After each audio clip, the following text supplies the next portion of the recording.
Good morning. President Trump signed the Epstein Files Transparency Act into law on November 19th, 2025, directing the Department of Justice to produce all documents, files, records, videos, and images related to the investigations and prosecutions of Jeffrey Epstein and Ghislaine Maxwell. I'm here today to talk about the department's compliance with its production obligations under the Act. Around, I think right now, and continuing throughout the day-to-day, as the indexing and uploading completes, we are producing responsive materials under the Act. We are also releasing today a letter we are transmitting to Congress and various internal protocols associated with our review. I want to take a moment to thank the professionals at the Department of Justice who met twice daily, sometimes more, for the last 75 days to get to where we are today. The leadership teams from the Office of the Attorney General, from the Deputy Attorney General's Office, the Associate Attorney General's Office, the Criminal Division, the National Security Division, the FBI, the Southern District of Florida, the Southern District of New York, and the Northern District of New York all gave up many hours every single day on top of their other, of course, full-time obligations to fulfill the President Trump's promise of transparency to the American people. I also want to thank the more than 500 lawyers and professionals across all those divisions that I just mentioned and others who worked long days, nights, weekends, Christmas, New Year's Eve, New Year's Day, nights, weekends, and holidays to complete this production. These highly trained reviewers spend their careers putting bad guys in jail and effectuating the mission of the department. And to a person, they work tirelessly to protect victims and comply with the Act since its passage. So thank you to all of them. Today, we are producing more than 3 million pages, including more than 2,000 videos and 180,000 images. In total, that means that the department produced approximately 3.5 million pages in compliance with the Act. Just a quick note about the videos and images. The 2,000 videos and 180,000 images are not all videos and images taken by Mr. Epstein or someone around him. They include large quantities of commercial pornography and images that were seized from Epstein's devices, but which he did not take or that someone around him did not take. Some of the videos, though, and some of the images do appear to be taken by Mr. Epstein or by others around him. Now, I want to talk for a few minutes about the department's document identification and review protocols. It consisted of multiple layers of review and quality control designed to ensure compliance under the Act and protect victims.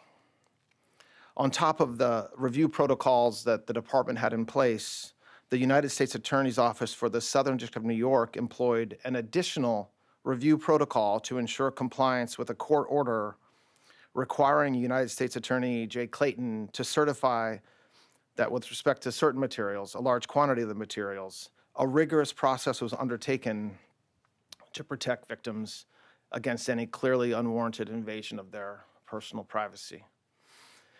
The department's collection effort resulted in more than 6 million pages being identified as potentially responsive, including department and FBI emails, interview summaries, images, videos, and various other materials collected and generated during the various investigations and prosecutions that the Act covered.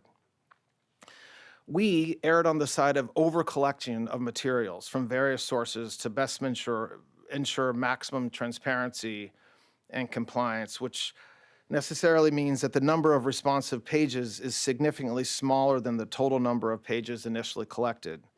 That's why I mentioned a moment ago, we're releasing more than 3 million pages today and not the 6 million pages that we collected. I want to address what we didn't produce. The categories of documents withheld include those permitted under the Act to be withheld: files that contain personally identifiable information of victims or victims' personal and medical files, and similar files, the disclosure of which would constitute a clearly unwarranted invasion of personal privacy. Any depiction of CSAM or child pornography was obviously excluded. Anything that would jeopardize an active federal investigation. And finally, anything that depicts or contain images of death, physical abuse, or injury, also not produced. Although the act allows for withholding for items necessary to keep secret in the interest of national security or foreign policy, no files are being withheld or redacted on that basis. Further, as we previously stated in our December 19th letter of last year, the department withheld or redacted files covered by various privileges, as we always do, including deliberative process privilege, work product privilege, and attorney-client privilege. As you all know, under the Act, the department must subsequently submit to the House and Senate committees on the judiciary a report listing all categories of records released and withheld, a summary of redactions made, including the legal basis for such redactions, and a list of all government officials and politically exposed persons named or referenced in the Act. We will do so in due course as required under the Act. I want to talk for just a moment about the redactions that will be obvious to anyone who reviews the materials that we just produced today.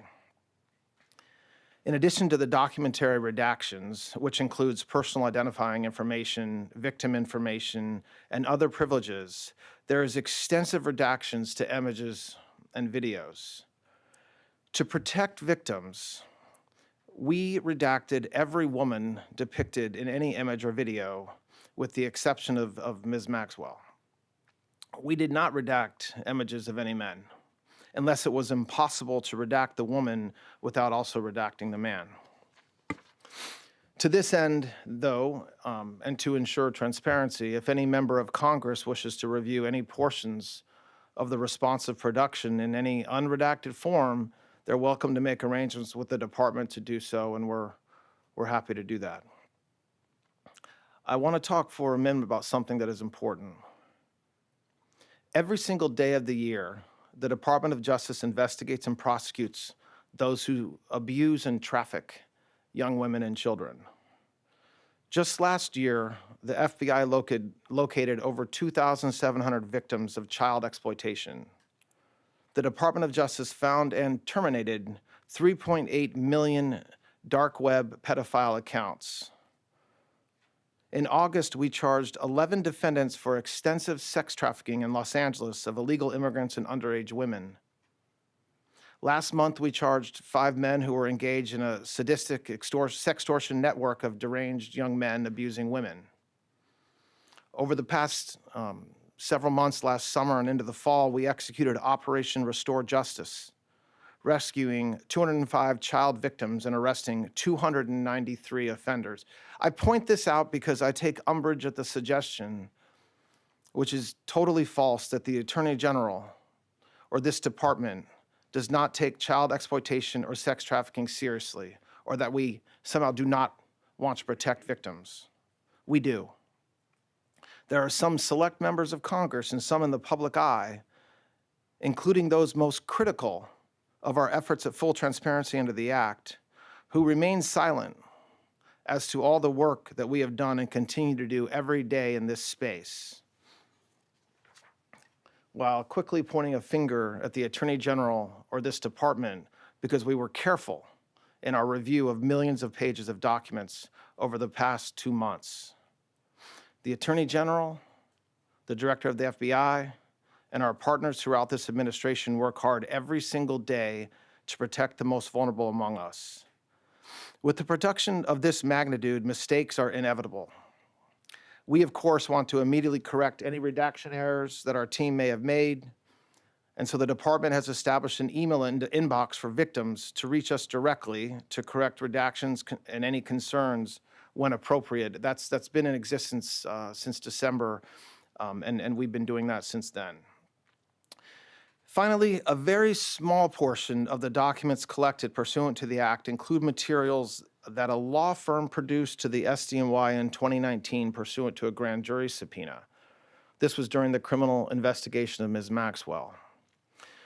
We determined it would be prudent to seek an order from the court in the Southern District of New York seeking production of these materials subject to the protective order in that civil lawsuit.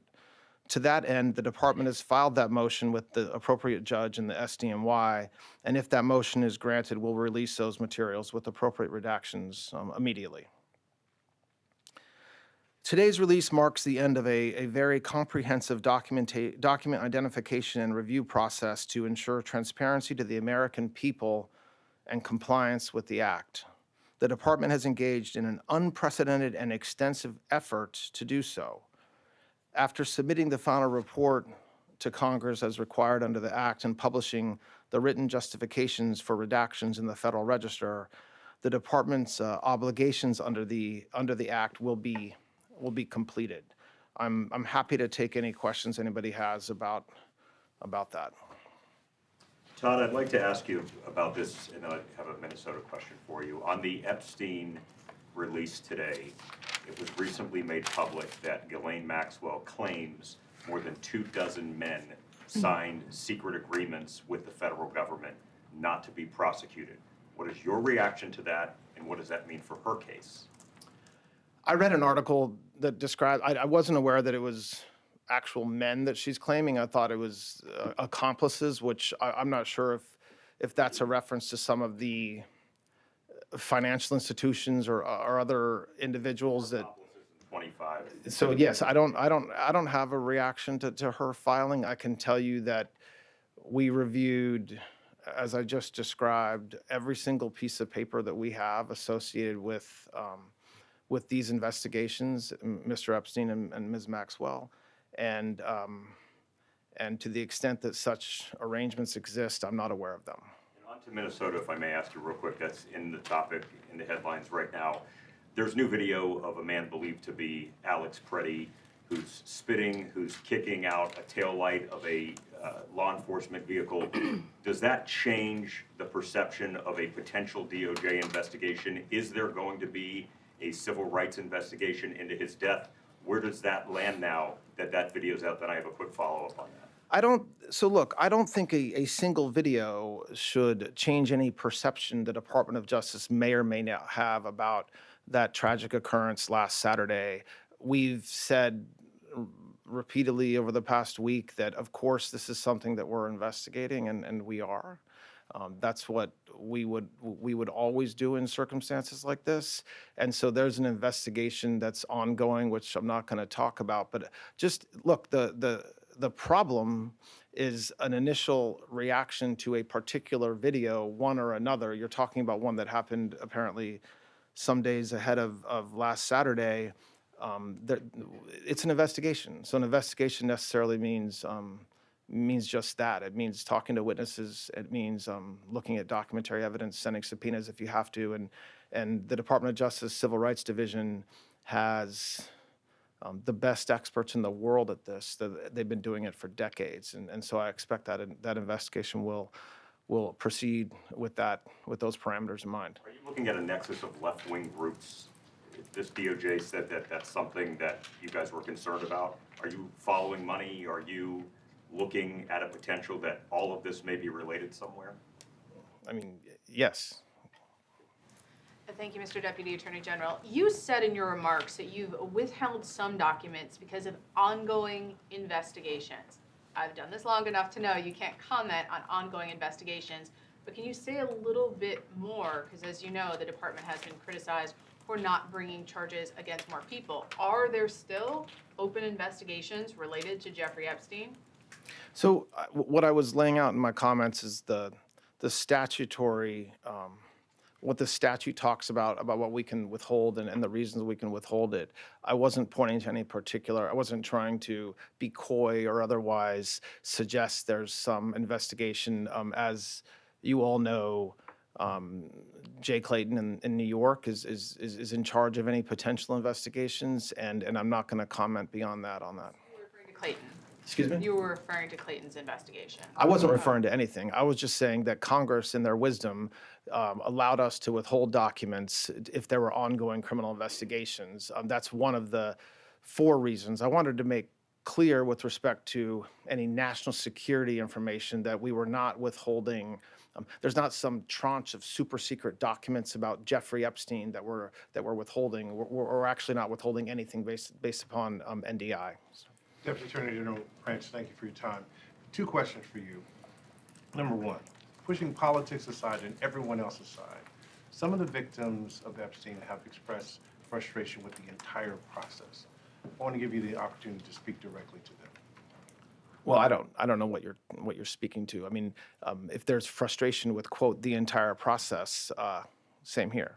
I mean, you have a situation where for many, many years, nobody even breathed a word about Jeffrey Epstein, and then all of a sudden it was all anybody would talk about going into the last spring and summer, culminating in the passage of the Transparency Act. And President Trump has said for years what I think everybody will find to be exactly true, which is detailing his relationship and lack thereof with Mr. Epstein, and what he thought about Mr. Epstein, and notwithstanding what the department has been saying for a very long time, we're still where we are today. Listen, victims of Mr. Epstein have gone through unspeakable pain, and there's nobody that should say anything differently. And I to the extent that there's frustration, I understand where that comes from, just from what we know about Mr. Epstein. I hope that the work that the men and women within this department have done over the past 2 months hopefully is able to bring closure. I think that what we told our reviewers is that was the goal. You know, there's this mantra out there that, the Department of Justice is supposed to protect Donald J. Trump, and that's what we were telling. That's not true. That was never the case. We are always concerned about the victims. When we said that we were not legally allowed to release documents, that's a fact. That was true. It remains true today. And then with the Act's passage, we are able now and directed to release documents, which is what we are doing. But so hopefully some of those frustrations are now eased. Listen, any victim that wants to speak with the department has done so. Hopefully, if not, they should.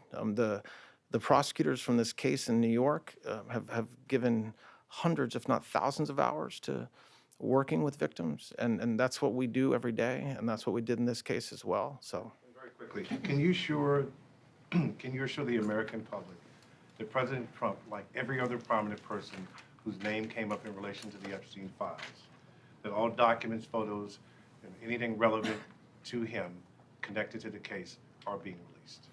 I mean, yes, I can assure that we complied with the statute, we complied with the Act, and there is no, we did not protect President Trump, we didn't protect or not protect anybody. I mean, I think that there's a hunger or a thirst for information that I do not think will be satisfied by the review of these documents.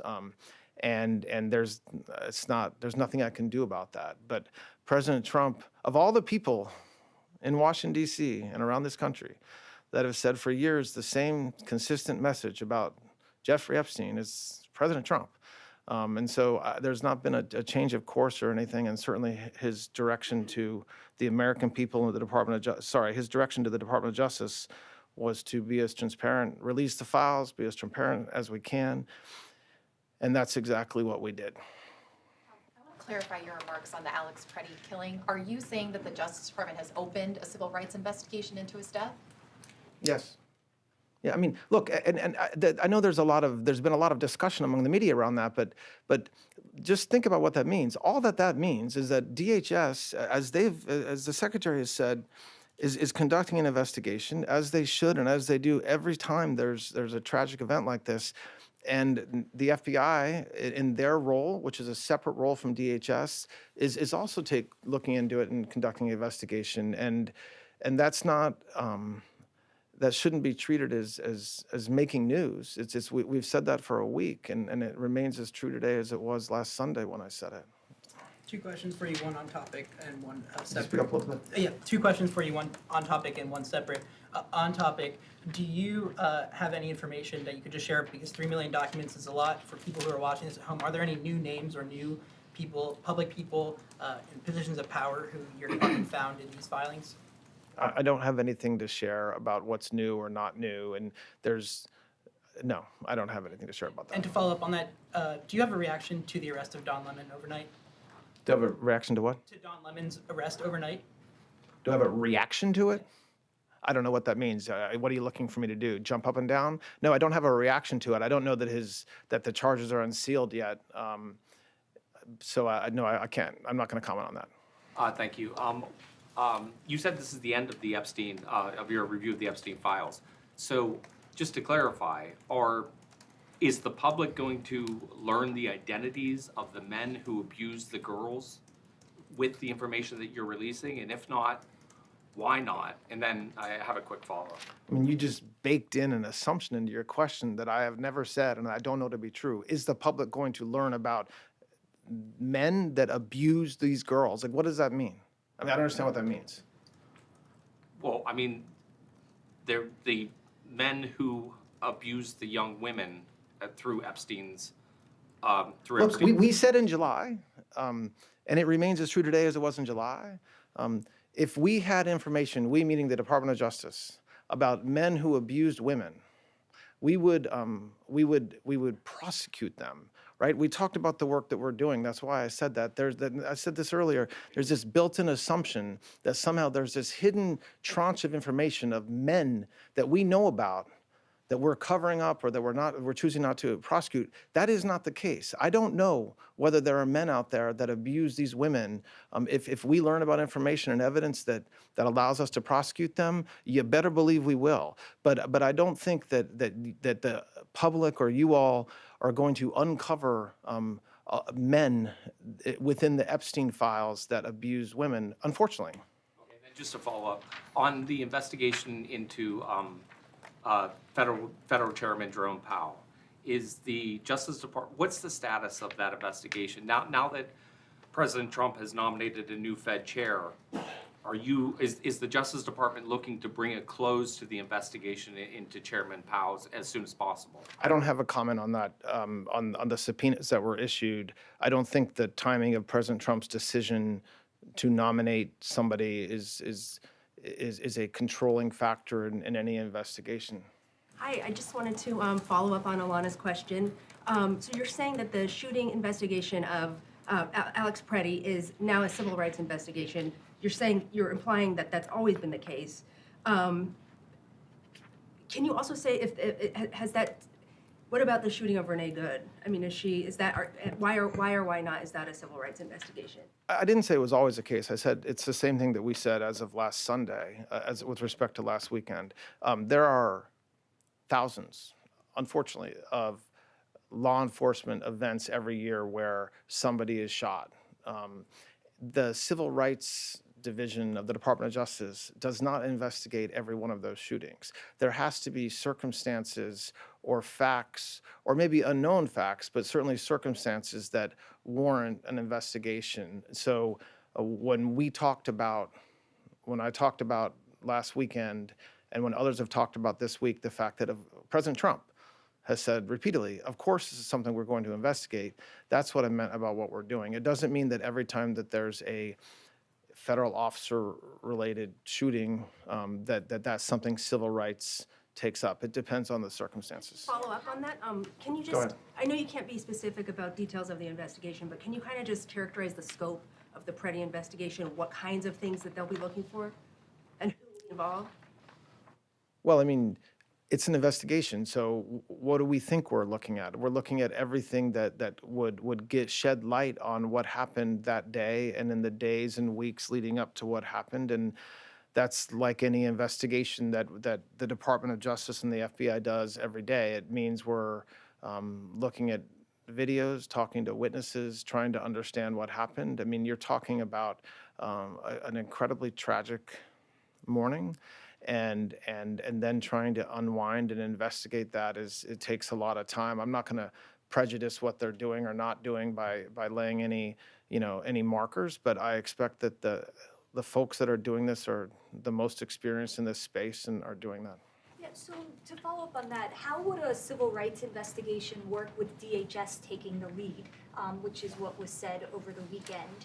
And are prosecutors in Minnesota? I mean, who is involved in this? We know that there's a lot of frustration within the department, both in Minnesota and the Civil Rights Division, that they feel they are not being brought in and they are the experts here. So just to follow up, how would this work with DHS taking the lead, and who is from DOJ involved in this investigation? I don't think that, look, I think anytime every single federal agency, including DHS, has a process that they use when there's something like this that happens, an internal review, investigation, however you want to call it. That's what DHS was doing, as they do every single time something like this happened. There was nothing unique to these facts. There might have been outsized focus on it because of what happened, but DHS was doing an investigation. I don't know that that will stop. I don't expect that investigation to stop because we're investigating, and of course we're coordinating with them. We're not working against them, but there's I suppose potentially separate goals or potential goals in the two investigations. I mean, DHS is conducting an investigation, and then the FBI conducts an investigation. It's not as if one goes one way and one goes the other, but they are their own investigations. Very clearly said on Sunday that HSI is leading the investigation. He did not want to overstep and say anything. Was that not true anymore, or was that true at the time? I don't think it's fair to say whether it's true anymore, okay? And I don't think it's also, I don't want to say who's lead or not lead. I don't even really know what that means in the course of an investigation. The FBI is investigating. They are for sure coordinating with Secretary Noem and her folks as well. And I expect DHS is also continuing their investigation to some extent. And there's outside folks on this. This happens, like I said, thousands of times a year.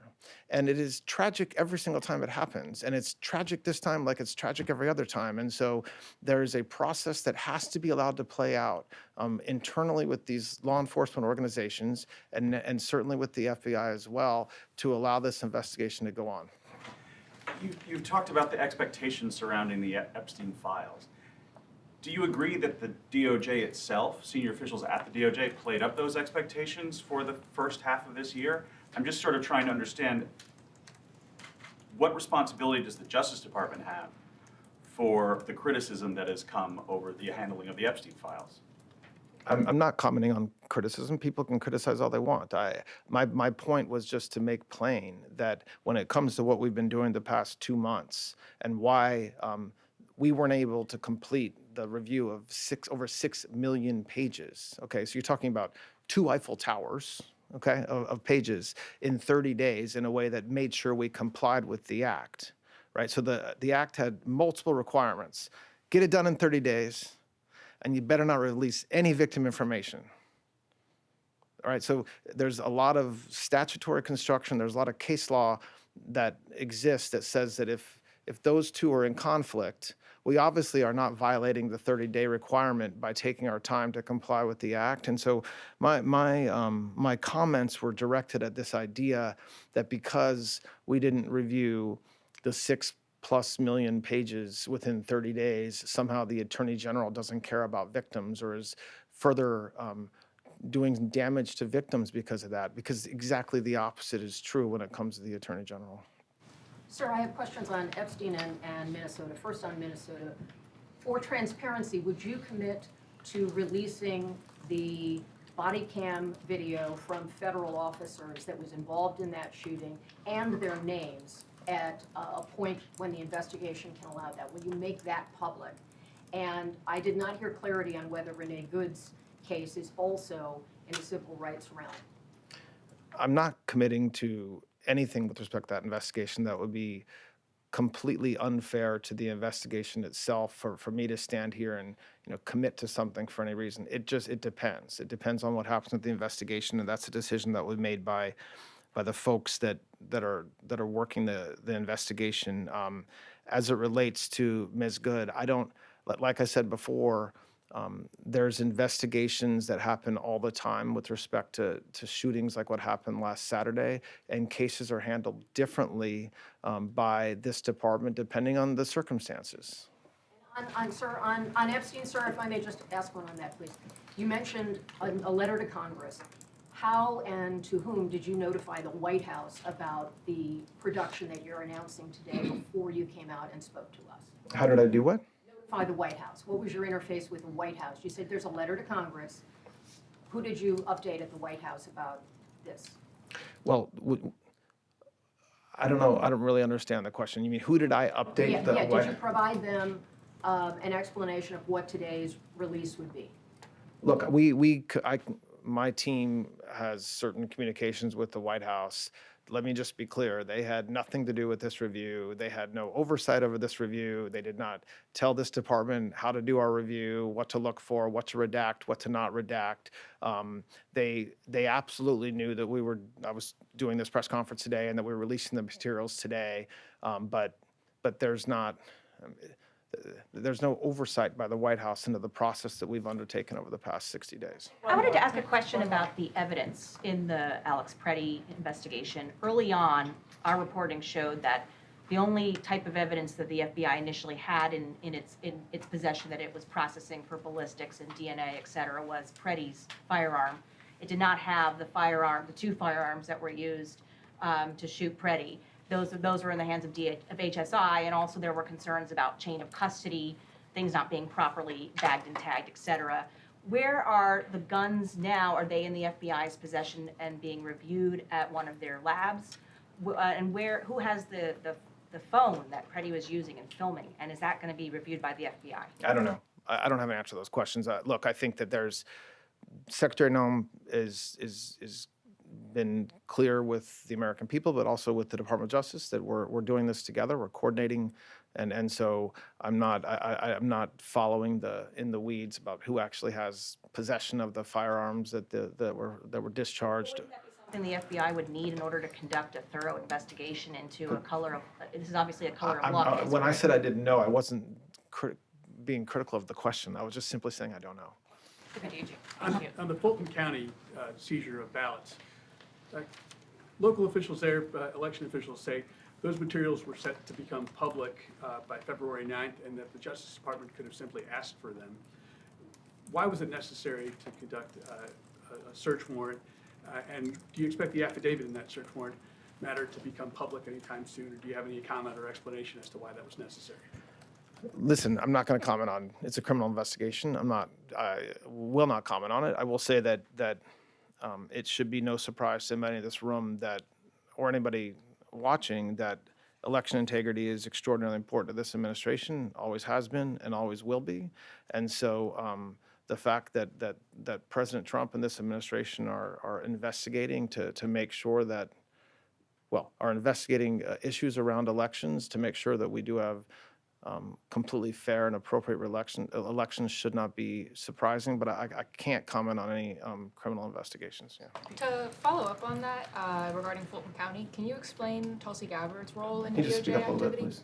Could you please explain Tulsi Gabbard's role in DOJ activity regarding the Fulton County search? What do you mean her role? It was reported that She happened to be present in Atlanta.